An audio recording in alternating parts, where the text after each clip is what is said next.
পার্শে মাছ রান্না করব। নুন হলুদ মেখে নিলাম।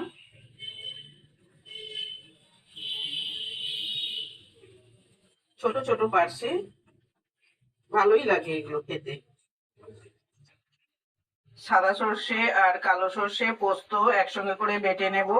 এদিকে টমেটো আর কাঁচা লঙ্কা কুচো চেরা আছে, টমেটোটা কুচো করে নিয়েছি, বাটা হয়ে গেছে। এর সঙ্গে একটু কাঁচা লঙ্কাও দিয়েছিলাম। কড়ায় সর্ষের তেল দিয়ে দেব। সর্ষের তেলেই রান্নাটা করতে হবে। মাছটা ভাজবো এখন। তেলটা গরম হয়ে গেছে।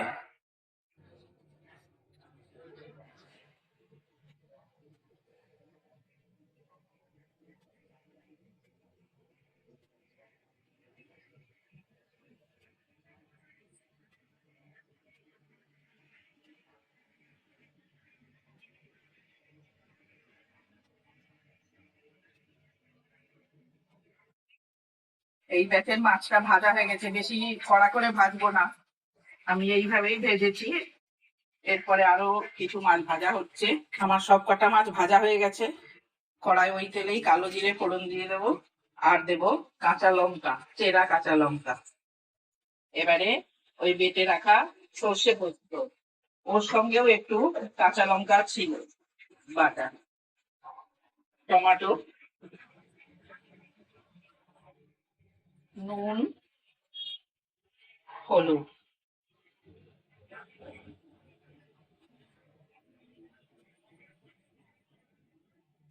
গ্রাইন্ডারটা ধুয়ে ওই জলটা দিয়ে দেব।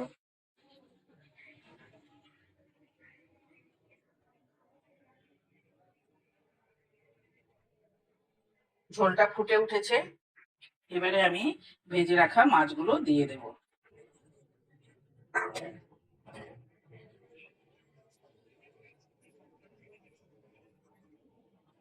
এবারে একটু চাপা দিয়ে দিই।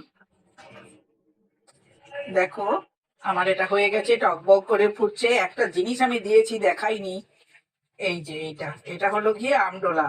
টমেটোটাতে তো খুব একটা টক হবে না, ছোট টমেটো ছিল, তাই একটা আমডোলা ঝোলটা যখন ফুটছে তখন দিয়ে দিয়েছি। দারুণ স্বাদ হয়, টক লাগবে না কিন্তু স্বাদটা ভালো হবে। দেখো আমার এই সর্ষে বাটা পার্শে মাছ, পার্শে মাছের সর্ষে ঝাল, হ্যাঁ, কমপ্লিট হয়ে গেছে। খুব ভালো খেতে লাগে এটা। তোমরা এইভাবে কে কে রান্না করো বলো।